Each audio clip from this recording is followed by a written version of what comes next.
Hello friends, welcome to Sagar Sharma classes. आज हम आपके लिए लेके आए हैं इनकम टैक्स के 25 इम्पोर्टेंट एमसीक्यू जो कि यूजीसी नेट कॉमर्स के लिए बहुत ही इम्पोर्टेंट हैं और आप इससे अपना तैयारी का लेवल भी चेक कर सकते हो कि आप किस लेवल पर चल रहे हो। और जिस भी स्टूडेंट्स को इस पीडीएफ को चाहिए वो डिस्क्रिप्शन में दिए हुए व्हाट्सएप ग्रुप लिंक के थ्रू व्हाट्सएप ग्रुप को ज्वाइन कर सकता है, जो कि सागर शर्मा क्लासेस के नाम से है, जहां पर कि हम important notes all the subjects related to commerce के भी प्रोवाइड कराते हैं। तो जो भी स्टूडेंट्स चाहता है वो डिस्क्रिप्शन में दिए हुए व्हाट्सएप ग्रुप के लिंक को ज्वाइन कर सकता है। तो चलिए आज का वीडियो स्टार्ट करते हैं। फर्स्ट एमसीक्यू है हमारा, the salary of member of parliament is taxable under the head. जो मेंबर ऑफ पार्लियामेंट होते हैं या एमएलए होते हैं उनको अगर सैलरी मिलती है तो वो आपकी किस हेड में टैक्सेबल होती है? वो होती है इनकम फ्रॉम अदर सोर्सेज में।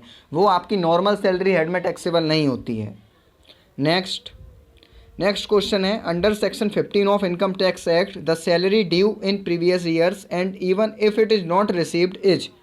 अगर कोई सैलरी है जो प्रीवियस ईयर में आपकी ड्यू हो चुकी है लेकिन वो असेसी को अभी तक नहीं मिली है तो क्या वो टैक्सेबल होगी, नॉट टैक्सेबल होगी, पार्शियली टैक्सेबल होगी या नन ऑफ द एबव। तो सैलरी की डेफिनेशन सेक्शन 15 में बताई गई है। कोई भी सैलरी जो कि ड्यू हो चुकी है, चाहे वो असेसी को मिली हो या नहीं मिली हो, वो हमेशा टैक्सेबल होती है, तो it is taxable. Next question है, the children education allowance the amount exempted from taxable income is limited to. Children education allowance का कितना पार्ट जो कि एसएससी को मिल रहा है उसमें से एग्जेम्प्ट होगा? तो उसका राइट आंसर है सी, 100 पर ईयर नहीं है, ये पर मंथ है।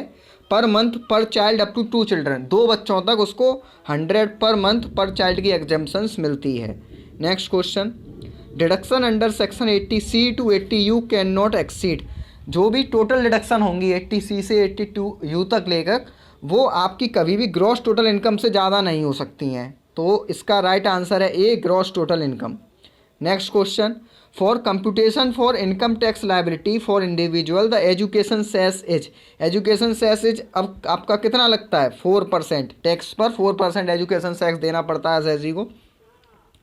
The depreciation allowance is charge of written down value on intangible assets at the rate of.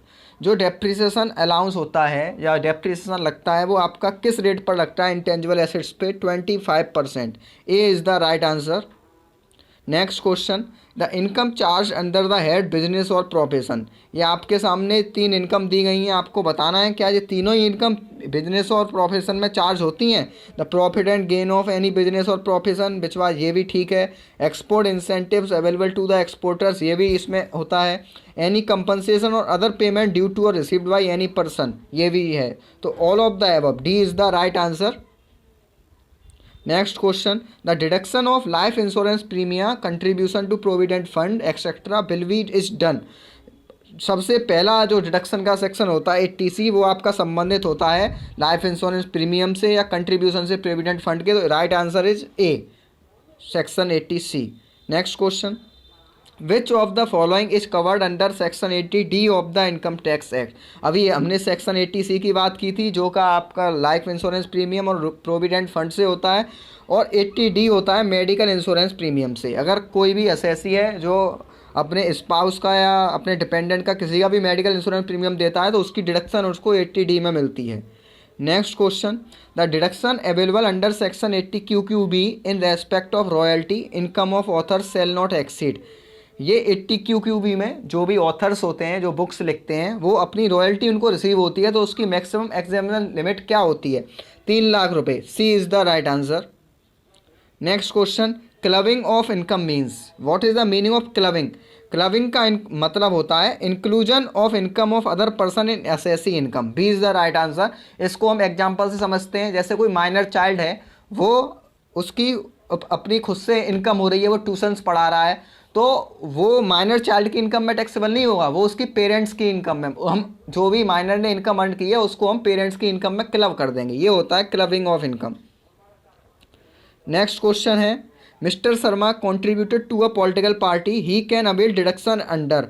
Political party में अगर कोई भी व्यक्ति डोनेशन देता है तो उसके लिए उसको 80GGC से डिडक्शन मिलती है। Next question, employees own contribution to RPF and PPF shall be, जो फर्स्ट डिडक्शन का सेक्शन होता है 80C, वो बताया था, चाहे वो रिकॉग्नाइज्ड प्रोविडेंट फंड हो चाहे वो पब्लिक प्रोविडेंट फंड हो, किसी में भी एसएससी ने कंट्रीब्यूट किया है उसकी डिडक्शन उसको 80C में मिलेगी, लेकिन मैक्सिमम अमाउंट 1,50,000 से ज़्यादा नहीं हो सकता है डिडक्शन का। Next question, when shall depreciation be restricted to 50% of depreciation allowed, depreciation को हम केवल 50% अलाउड करते हैं, वो उसकी क्या कंडीशन होती है? उसकी कंडीशन होती है if asset is put to use for less than 180 days in the year of acquisition, जिस साल में हमने एसेट्स को एक्वायर किया है और उसमें ही उसको 180 डेज से कम यूज किया है, तो उस केस में केवल 50% डेप्रिसिएशन अलाउ की जाएगी एसएससी को।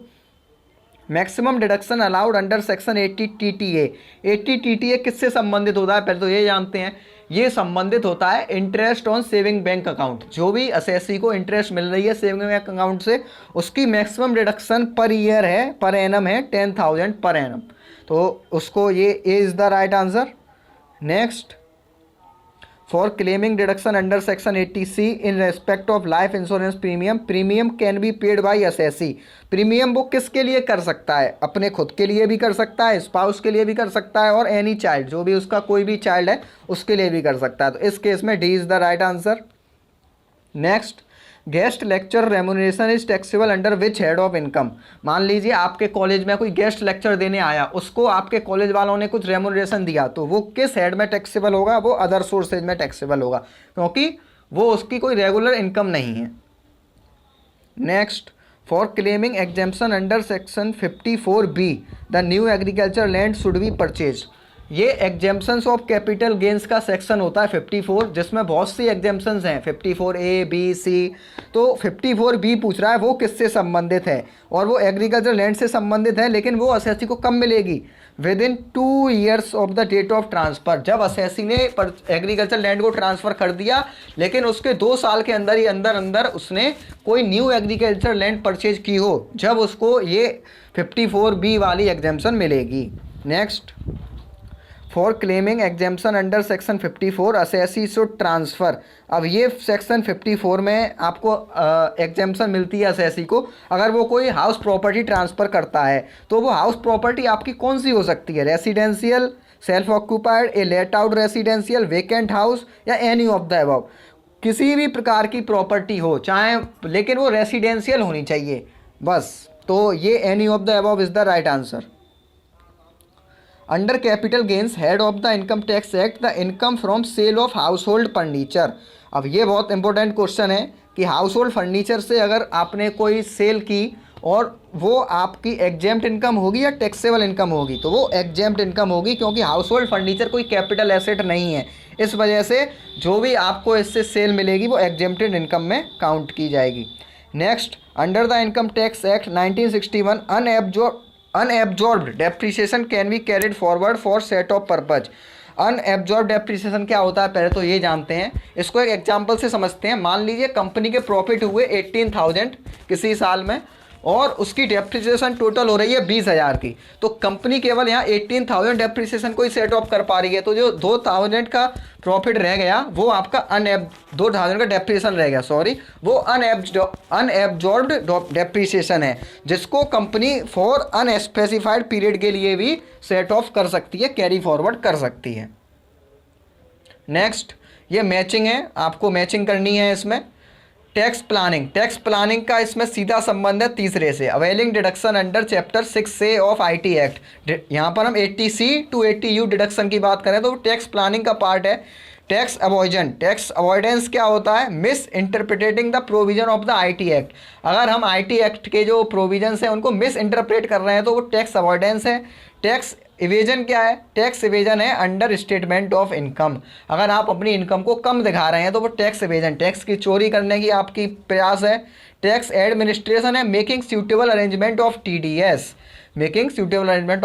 तो ये आप टैक्स को एडमिनिस्टर कर रहे हैं, तो ये यहाँ पर आपका सी राइट आंसर है, 3rd 4th 2nd 1st, C is the right answer. Next question, interest on capital paid by a firm to its partner under the income tax act is allowed, अगर कोई पार्टनरशिप फर्म है उसमें वो partner को interest दे रही है तो उसका मैक्सिमम क्या परसेंटेज है? 12% is the maximum percentage, B is the right answer. Next question है, under capital gains head of the income tax act the income from sale of household furniture. ये क्वेश्चन पीछे भी रिपीट हो चुका है। इसका आंसर क्या था? इसका आंसर था exempted income. Next question, under section 80E of the income tax act 1961 deduction in respect of payment of interest on loan taken for higher education shall be allowed. 80E में आपको deduction मिलती है, जो आपने education loan लिया है तो वो आपको कितने तक की मिल सकती है? उसकी कोई लिमिट है या कोई लिमिट नहीं है? उसकी कोई भी लिमिट नहीं है। एजुकेशन लोन की कोई भी लिमिट नहीं है। आपने जितना लोन लिया है उसकी आपको इंटरेस्ट है उसकी पूरी आपको डिडक्शन मिलती है, उसकी कोई भी लिमिट नहीं है। तो ठीक है, यहाँ पर हमारे 25 MCQ ख़त्म होते हैं।